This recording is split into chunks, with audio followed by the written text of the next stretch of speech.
The burgundy wine stain on my cream silk blouse was still wet when my daughter's spit hit my face.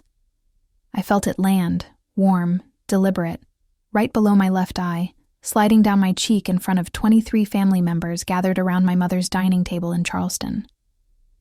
The room went silent. Not the kind of silence that comes from shock, but the kind that comes from people holding their breath, waiting to see what happens next. My name is Victoria. I'm 47 years old, a cardiovascular surgeon at Medical University Hospital, and until that Thursday evening in November, I thought I had raised my daughter to be better than this. What I didn't know was that this moment, this humiliating, soul-crushing moment, would become the turning point that saved both of us from destroying each other completely. Let me be straight with you.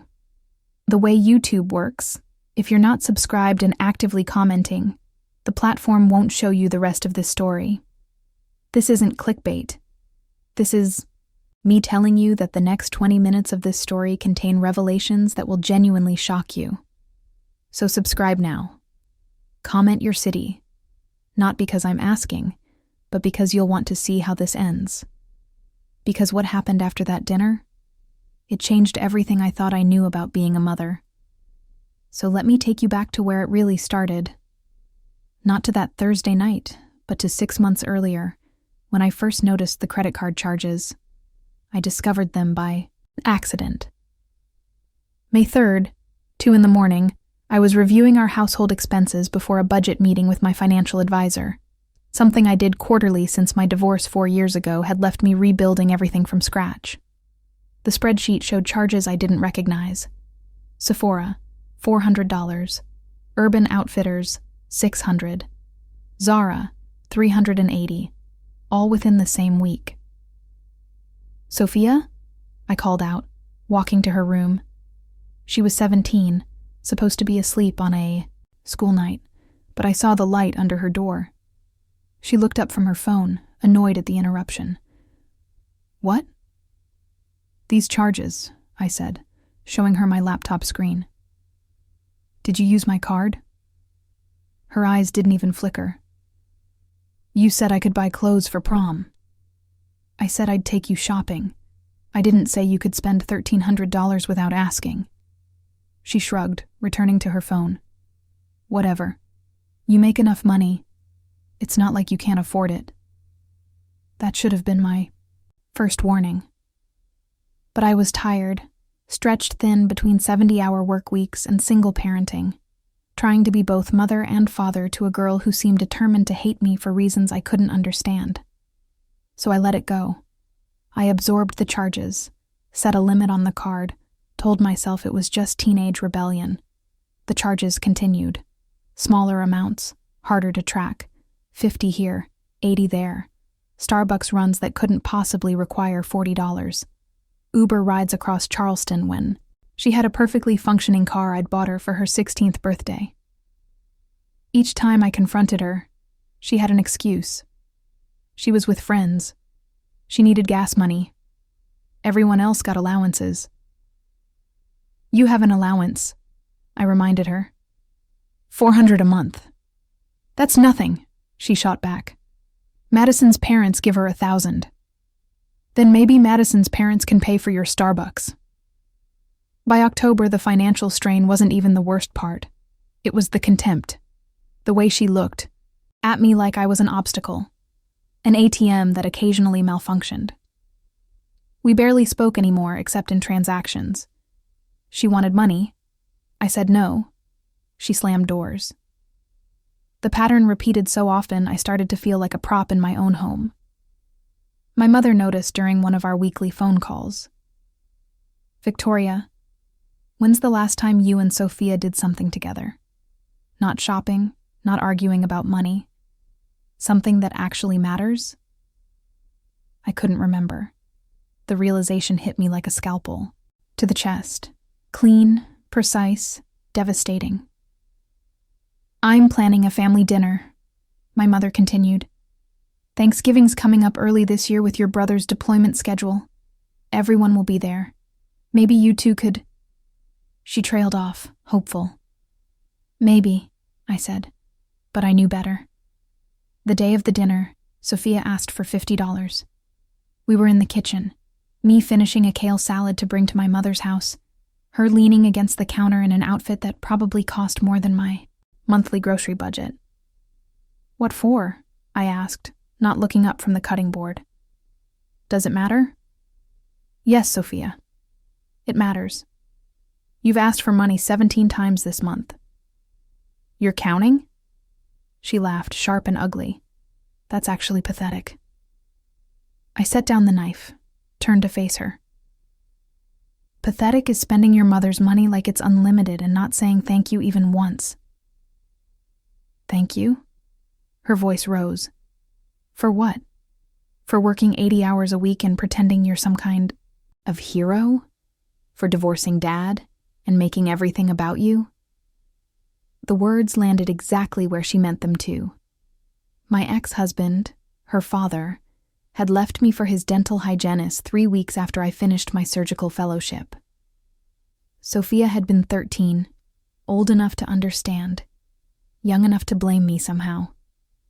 As if my dedication to saving lives had driven him away, as if I hadn't tried to hold our family together with both hands while he was already gone. "This isn't about your father," I said, quietly. "Everything's about him," she snapped.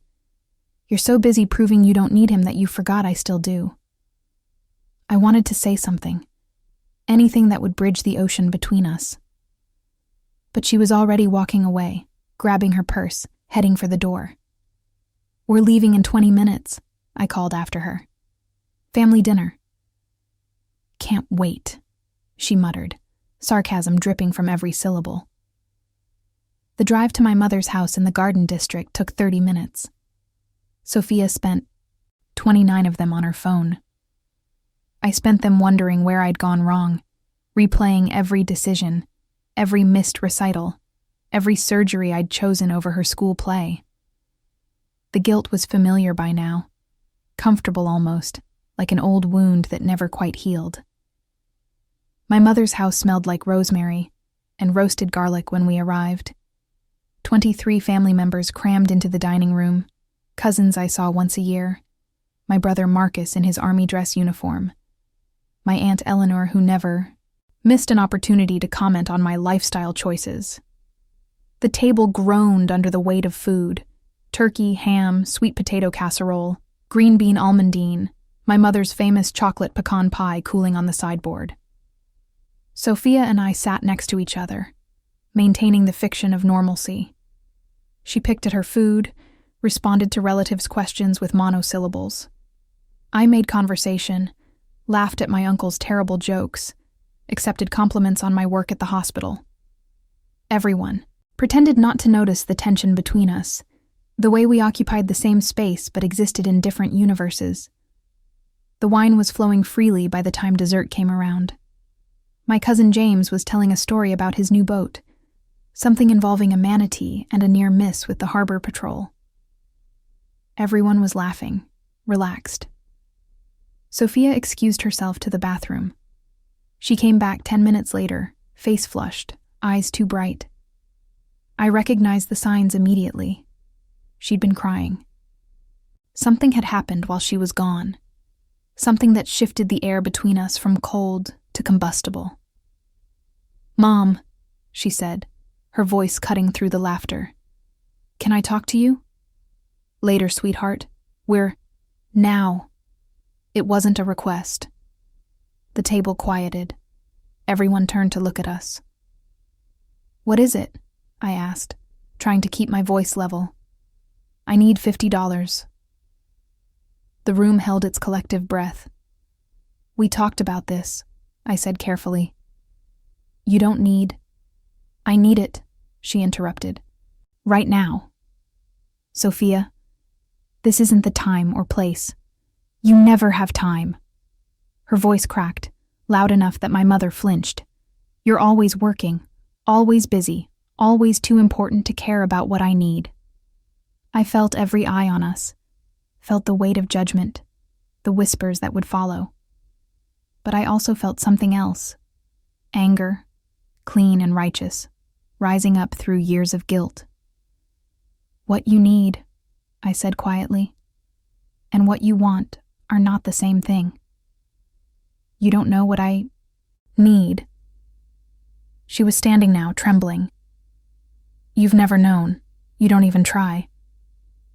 "I try every single day," I said, standing too. "I work 70 hours a week to give you everything. To give you the life your father and I couldn't give you together. I don't want your money," she screamed.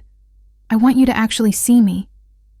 The words hung in the air, raw and true and devastating. And then she spit in my face.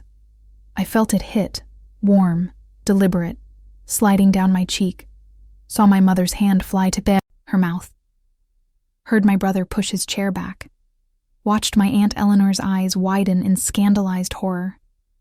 But I only looked at Sophia, at my daughter, 17 years old, face twisted in rage and pain, and something that looked almost like desperation. And I saw it finally. Really saw it. She wasn't asking for $50. She was asking to matter more than my schedule, my surgeries, my guilt-driven need to prove I could do it all alone. I reached up, wiped the spit from my face with my napkin. The room was silent. "Everyone leave," I said. "Victoria," my mother started. "Leave, please. We need to talk. Alone." They filed out slowly, reluctantly. My mother squeezed my shoulder as she passed. Marcus gave Sophia a look that promised consequences if she hurt me again. When the last person left, closing the dining room doors behind them, it was just us. Sophia was crying now, real tears, the kind that came from somewhere deep and broken. "I'm sorry," she sobbed. "I'm so sorry, Mom. I don't know why Sit down," I said gently. She collapsed into her chair. I sat next to her, not touching, but close. "Why did you need $50? I asked. She shook her head, unable to speak. "Sophia, why?" "Because," she whispered finally, "Madison's birthday is tomorrow, and everyone's going except me, because I don't have money for her present, and I didn't want to ask you because you always say no, and I just wanted to be normal for once." My heart cracked open. "You think I say no to hurt you?" "I think you say no because you're still angry at Dad, and I remind you of him." I hadn't cried in 3 years. Not at my divorce hearing, not when I found out my ex was remarrying, not during the loneliest nights in my empty house. But sitting there, looking at my daughter's devastated face, I fell apart. "I say no," I told her through tears, "because I'm terrified. Because I don't know how to be enough for you.